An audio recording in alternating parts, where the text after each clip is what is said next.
The law requires that you put your ballot inside the secrecy envelope, the security envelope. You then put that in the mailing envelope, and then you sign and date the back of the outside envelope. The date that you are supposed to fill out is the date, this makes logical sense, the date on which you filled out the ballot. Okay? Again, not to be confused with the security envelope, which requires no signature and no signing. It used to be that they would accept any date. So if I signed my name and mistakenly put down my birth date in 1962, obviously I didn't fill out a ballot in Fetterman versus Oz and Mastriano versus Josh Shapiro in 1962, but they would have accepted it. They would have accepted it. If someone left the line blank, they would have rejected it, even if the envelope arrived by election day.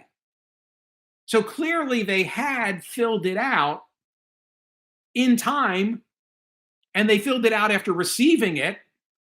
So on its surface, it would seem legit, and yet it would get bounced. And mine, with an erroneous date, a 60-year-old date, would have been accepted. Do you get, the controversy here and how this could happen?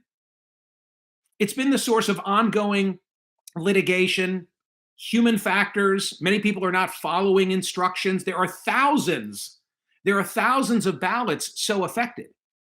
And Pennsylvania is inconsistent. In some counties, including Philadelphia, they are letting people know that there was a problem with their ballot and they can cure it. And in others, they're not. And as I say, the Supreme Court has said, don't count it unless it's got a date now that falls within the parameters of when those ballots were sent out. And if you think that this is only the stuff of a low information voter, like who could make a mistake like this? Oh, I direct you to the Philadelphia Inquirer today, another story that we link to at Smerconish.com.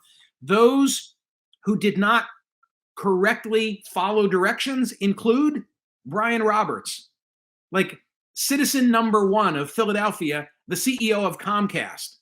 What did he do? He submitted a naked ballot, one that is missing the inner secrecy envelope and thus has to be rejected. Now, he was notified and he went over and he fixed it.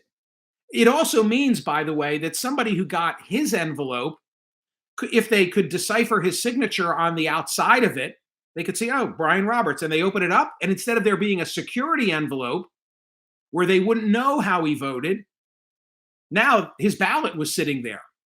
From the Philadelphia Inquirer today, the Philadelphia voters who submitted flawed mail ballots include the CEO of Comcast, a former city council member now running for mayor, and a high-profile lawyer who last year ran for district attorney. So pretty sophisticated people are making these mistakes because they're busy, we're not accustomed to it, and the question becomes, what are you going to do with those ballots?